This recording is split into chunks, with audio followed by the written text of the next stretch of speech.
السلام عليكم، عشرة مبروكة وصباح الخير عليكم. كنتمنى ان شاء الله هذا الفيديو ديال اليوم يلقاكم كلكم في احسن الاحوال وفي ظروف صحيه جيده. اليوم ان شاء الله غادي نهضروا في واحد الموضوع اللي كيهم بزاف تاع العيالات ولا السيدات اللي كيكونوا جالسين في الدار ومخدامينش وكيبغيو يحسنوا من المدخول ديالهم وكيبغيو حتى هما يكون عندهم مصريف كما كنقولوا داير في جيوبهم. فاليوم غادي نهضروا على واحد الموضوع اللي هو صراحه جد ساهل وبسيط واقتصادي في نفس الوقت، ولكن خاص غير حاجه وحده غنتفقوا عليها من الاول، خاصها يكون عندها الدراع، لان هاد الخدمه هادي خاص المراه تكون عندها الدراع صراحه وصباره.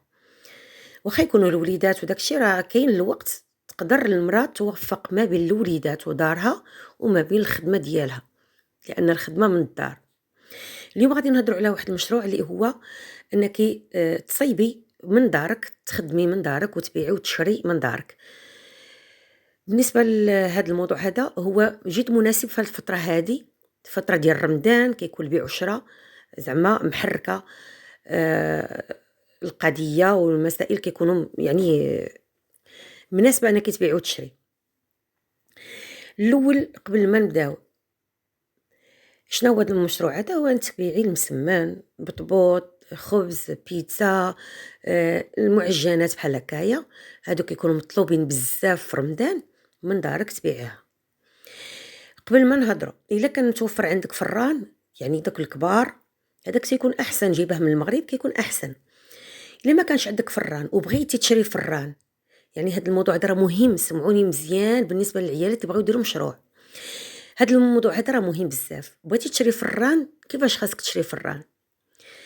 بغيتي تشري جديد شريه جديد، بغيتي تقتصدي شويه وتاخدي واحد يكون مستعمل ولكن يكون يعني يكون مزيان، يعني ما يكونش مدقدق خاسر ما فيه والو، او تسمى راكي شريتي فران. لا، كاينين فرارين صراحه اللي مزيانين وهما ليه يعني ما كانوش مستعملينه بزاف. دابا غادي نهضر بسرعه، لان الفيديو طويل، الهضره بزاف والفيديو ما يعطينيش الوقت باش غادي نهضر فيه كل شيء. المهم دخلي ولا بوب، شوفي الثمن، دير حدي الثمن اللي انت بغيتي تخسري باش تشري فران. انا هذا خديته من المدينه لان فيها اتفقت مع بزاف الناس باش نشري فران. الظروف ما كتسمحش لبعضين انه يصيفطوه ليا، ما فيهم ليه يتمحن لان ثقيل بزاف. المهم بزاف الصعوبات لقيت فيهم. بغيت نشري واحد جديد، حتى هو لقيت فيه انه ماشي داكشي، ماشي مونوفاسيكو. نشرح لك، ماشي مونوفاسيكو. مونوفاسيكو هي الضوء عادي اللي عندك في الدار. يعني بغيتي تشري فران، قلبي على الاول على مونوفاسيكو بالنسبه للناس اللي في اوروبا. الا بغيتي ديري محل وديري مشروع يعني تكريم محل وديري هذاك، فخذي تريفاسيكو. عقلوا على كاين مونوفاسيكو هو اللي غيخدم لك في الدار عادي، وتريفاسيكو هو اللي غتستعملي انت الا كان عندك محل تجاري. لان الا خديتي نتيا شريتي فران ما عارفاش كيفاش داير، غتاخديه فران وصافي، غتلقاي بزاف المشاكل، لان خاصك تبدلي الكونطرا ديال الضوء وغيعطيوك الضوء مجهد وغادي وتخلصي بزاف ديال الضوء، يعني تيكون شي صعوبات. عقلوا عليه، خذوا مونوفاسيكو. ثاني حاجه كذلك خذي قل من 5000 فاتيو، يعني ولا توصلت 5000 راه مزيان. قل من 5000 فوت مزيان، ماشي فاتيو، فوت مزيان. يكون 220 حتى 230 فاتيو، هذاك قل من 5000 فولت قلت لكم مزيان. اكثر من 5000 راه كيهلك الضوء، كيستهلك الضوء بلا قياس، يعني بزاف. هادو زعما كيستهلكوا الضوء ولكن ماشي بحال كيف ما الاخرين. هنايا خديت انا فران، شتو غسلتو، الزوجي لي فصلو مزيان لان تيفهم مزيان في هادشي الكتروميناجي، كيفهم فيهم مزيان مزيان مزيان، لان تقريبا نقولوا خدمه ديالته. فصلو مزيان، حليناه غسلناه، رجع جديد. لان السيد اللي خديته من عنده كيطيب فيه غير باريزيان، ما كيطيب فيه لا لحم لا حلوف لا حتى حاجه، غير باريزيان فقط. هذه هي نقطه مهمه. ملي تشوفوا الفران، شوفوا الناس اللي يكون عندهم ريستورانتي، لا، خذوا الناس اللي كتكون عندهم مخبازات لان كيطيبوا فيه غير الخبز. اما الريستورانتي راه كيهلكوهم تيتكرسوا عليهم، يعني كيدقدقوهم مزيان. هنا صافي دابا سالينا الموضوع تقريبا ديال الفران. دابا انا ملي ساليتو كلشي خليتو كيسخن باش يتحرق داك البخودوي اللي غسلت به، ما تبقاش فيه الريحه وديك البنه. ملي نطيب شي حاجه ما تجيناش فيه البنه ديال داك البخودوي. هنا خديت واحد الكيلو ديال الدقيق غادي نصايبو بيتزا، يعني اول حاجه غنصايب في الفران هي البيتزا. خديت الدقيق، درت السكر معلقه ديال الخميره، ودرت شويه الملحه، درت زيت البلديه، درت الزعتر، ودابا غنعجن. تشوفوا العجينه، انا مسرعه الفيديو ولكن راه كنعطيها حقها مزيان في الديك بحال هكا، كندخل لها الهواء باش كتجي لينه وكتكون العجينه مرخوفه. هنا غادي نفرغ انا في هاد السوبيره ونخليها ترتاح. ملي غتخمر الخمره الاولى غنعاود ندلكها بحال الطريقه هذه اللي كتشوفوا. هاد النقطه راه مهمه بزاف باش تجيكم العجينه لينه وغزاله وسهله، يعني تعطيكم الطو حتى في ملي تكونوا تطلقوها، وكذلك تجي البيتزا مفشفشه وزوينه. هنا غادي نعجن ثاني خبيز. عندي كيلو تاع الفورس وعندي نص كيلو تاع القمح اللي قلت لكم راه كنقليو به السبليون. هذا الحوت عندي كيلو ونص تقريبا في المجموع.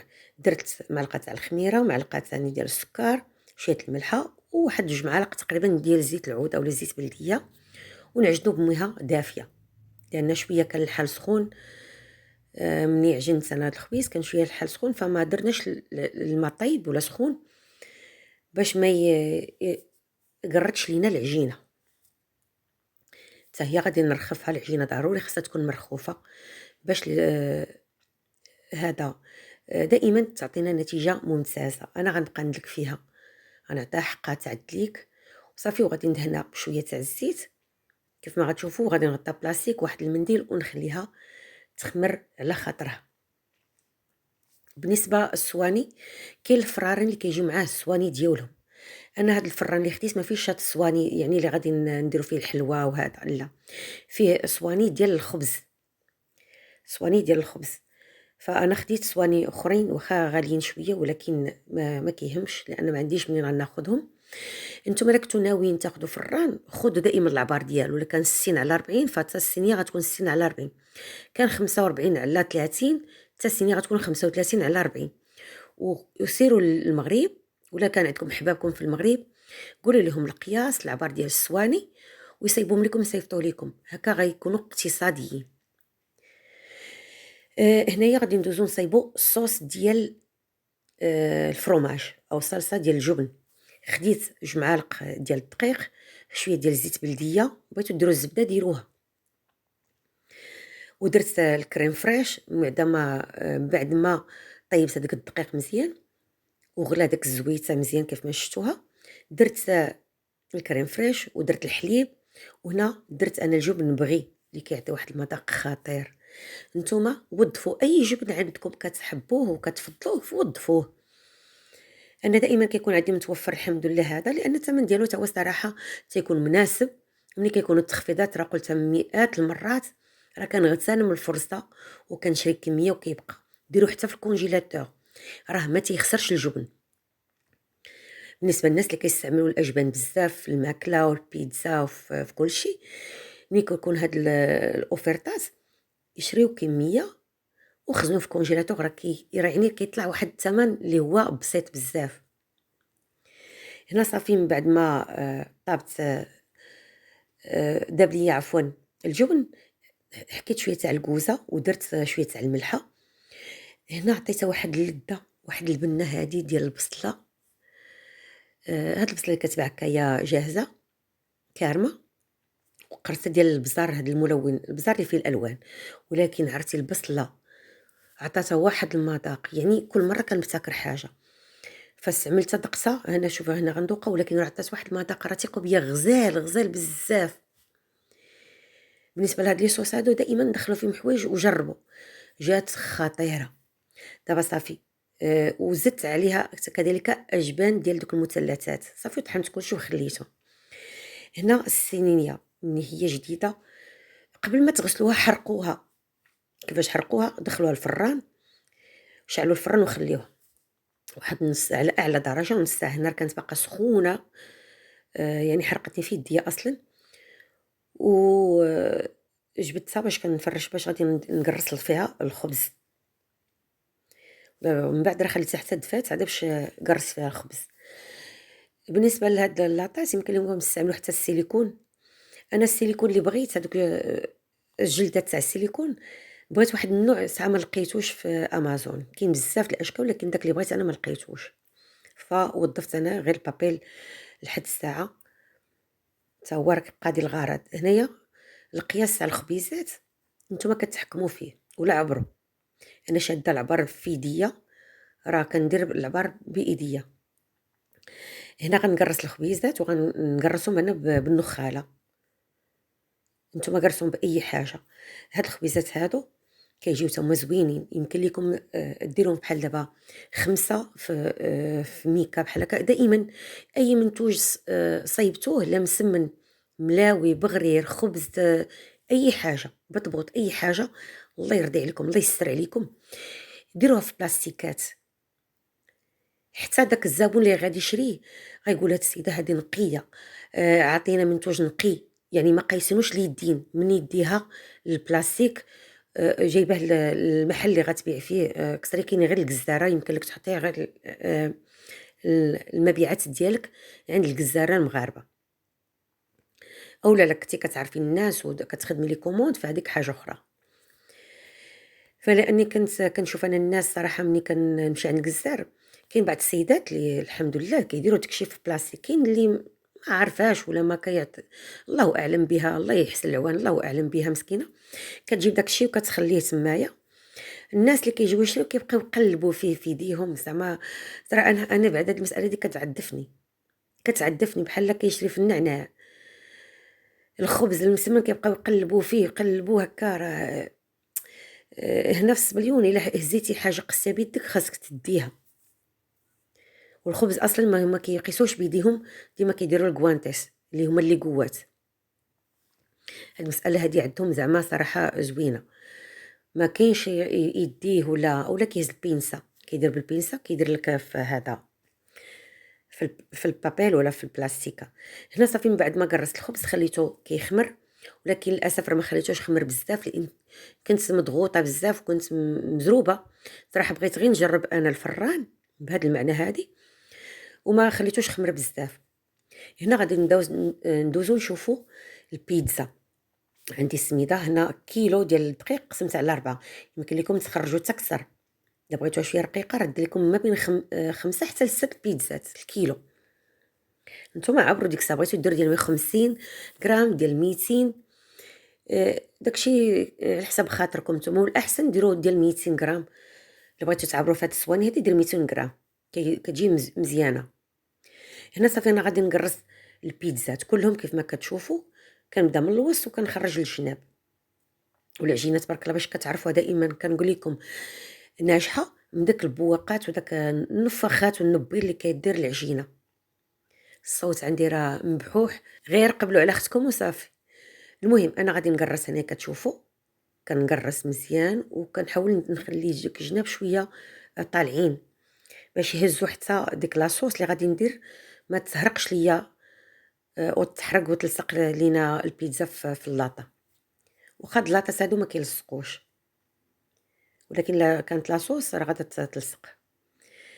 هنا قلت لكم غادي نقرص هادوك الجوج اللي بقاو ونرجع معكم. هنا عندي الصلصه انا طيبه، كنت مطيبه هادي نهار قبل ولا يومين، درت بها اكله وبقات. هاد الصلصه فيها الكروفيت، يعني عامره بالكروفيت. غنبدا نوزع هاديك الصلصه، جوجات غندير فيهم شتا تاع الكروفيت، لان وحده غندير فيها الطون والاخرى غندير فيها السوريمي. وللاسف ما بقاش عندي السلمون فما درتوش. هانتوما كنوريكم الكروفيت، هنا كنعزل كاع الحبات تاع الكروفيت، ووحده غادي نخلط ما بين الصوص الطوماط وصوص ديال الفرomاج، والاخرى غنديرها بالاجبان بصوص الفرomاج، وغنعومها الصراحه بالفرomاج. هانتوما غتشوفوا شحال من نوع تاع الفرماج ونحسبوه مع بعضياتنا. وبالنسبه للاثمنه ديال البيع، انا الصراحه بالنسبه لي انا مازال ما حسبتش بشحال غادي نبيع، ولكن يعني ديال هذه ديال الكروفيت والطون السلمون والطون والكروفيت هاد المتوسطة على الأقل على الأقل إلا بغيتو تبيعوها ما بين 15 € و20 €، ما بين 15 و20، ديروا 15 17 18 19 حتى ل20 €، هادي الثمن ديالها مناسب. هنا خديت جوج الأنواع كذلك تاع الأجبان اللي خلطتهم هنا في هذيك الزلافة، وزدت عليهم الزعتر، لا عفوا زدت عليهم الحبق، واحد شويه ديال الحبق، وخلطتهم مزيان صافي. وزعت على جوجات. هذه كنت غندير عليها الجبن، ولكن فكرت خاصني ندير الصوص هو الاول عاد باش ندير الجبن. هنا الاخرى كتشوفوا فيها درت فيها الصلصه تاع الجبن. هاد الصلصه فيها جوج الانواع تاع الاجبان باش نحسبوا الانواع تاع الاجبان اللي درنا، وانتم ديروا النوع اللي بغيتو. دابا عاد واش غادي نرش عليها الجبن. يعني هذه خدات 4 الانواع تاع الجبن حاليا اللي فيها الصوص ديال الطوماط، وغنزيد النوع الثالث هي 5 الانواع. هذه فيها نوع ولكن جوج الانواع فيها الابيض الشيدر الاحمر وهذا والابيض. نتوما ديروا اي نوع، ولكن حتى غنديرهم انا للدار ديالي فبرعت بها مالين الدار، يعني عمرتها بالفرomاج. هذه وحده غندير فيها السوريمي كيف ما قلت لكم، وراه الصلصه فيها الكروفيت. صراحه البيتزا هادو راه ما تقنعوش منهم، والعجينه سهله بسيطه غير مكلفه اقتصاديه. هذه هي العجينه الصراحه اقتصاديه، ما فيها لا بيض لا حليب لا حتى حاجه، غير الدقيق والماء الخميره والسكر والمليحه وزيت العود. هذه البيتزا درت فيها الطون، وهنايا غادي نديرو الموتزاريلا قطعتها قطع، وهذاك ضفت عليه ثاني شويه عاوتاني ديال الموتزاريلا. وفي الاخير نديرو الزعتر. انا كيعجبني فيها الزعتر بزاف لان كندير درت كميه كبيره. يمكن لكم ديروا حتى الحبق عاوتاني كيجي حتى هو زوين. وغادي نزينهم هذوك اللي فيهم ديال الحوت غادي نزينهم بشويه ديال الزيتون. وهنا صافي انا دخلتهم هنا الفران. انا راه حاضيه كنصور لكم ملي كيكونوا كيطيبوا. شوفوا تبارك الله كيفاش طلعوا، والفولومين يعني الحجم ديالهم كبر. صراحه مشاهدكم فيها بسلامة يديكم غزالين. مع هاد رمضان هذا الوليدات وحتى الناس الكبار كيحماقوا على البيتزا، راه ما كاينش شي انسان ما تيبغيش البيتزا. فثقوا بيا الا خدمتوا بهاد العجينه هذه الطريقه هذه ديال العجينه اللي كندير انا دائما راها خطيره وزوينه واقتصاديه. وهنا غادي تشوف معنا حتى الخبز من بعد ما خرجت انايا البيتزا. صورت لكم حتى الخبز سوا كيطيب في الفران، ولكن غير شويه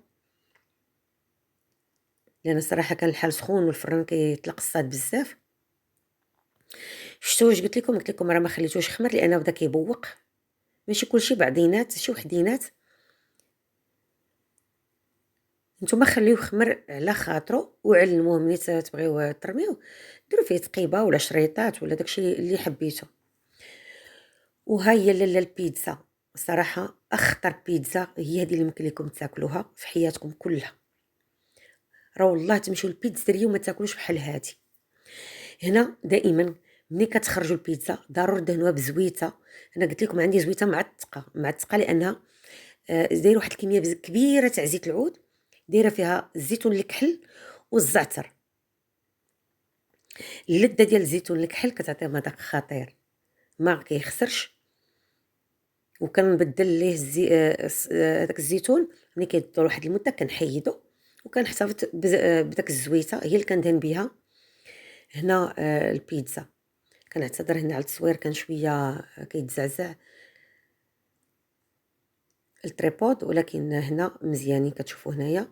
كنقول لكم زعما راه العجينه خطيره بيتزا. شوفوا الصور شارحين ريوسهم بلا ما نحتاج انا نبقى نهضر بدون تعليق. الصراحه بدون تعليق. فخوتي خواتاتي حتى خوتي حتى الرجاله اللي كيعرف يعجن اللي عنده الحرفة في يديه ديال البيتزا كيعرف يعجن الخبز، وشمروا على يديكم وعلى دراعكم وبداو تخدموا من ديوركم. هنا حسب كنا كناكلوا، وعاد واش قلت غادي نقطع ونوريكم صراحه باقا سخانين كتحرق البيتزا. هذه ديال الاجبان، هذه اللي بالصوص فروماج والجبن، خطيره. انا حرقتني فم ما قدرتش ناكلها. كنتمنى ان شاء الله هذا الفيديو ديال اليوم يلقى استحسان عندكم وتاخذوا منه افكار، لان صراحه موضوع مهم وشيق بزاف بالنسبه للناس اللي باغيين يخدموا ما عارفين كيفاش يديروا، ما عارفينش منين يشريو الفرارن، ما عارفينش بزاف د الحوايج. فالا بغيتو شي معلومات كيف ما كان النوع ديالها، لا على الفران او لا على الكهرباء، فغير خليو لي التعليق، فانا نجاوبكم بصدر رحب ونعطيكم معلومات اللي ما يقدرش يعطي لكم حتى بائع تاع الفران بنفسه.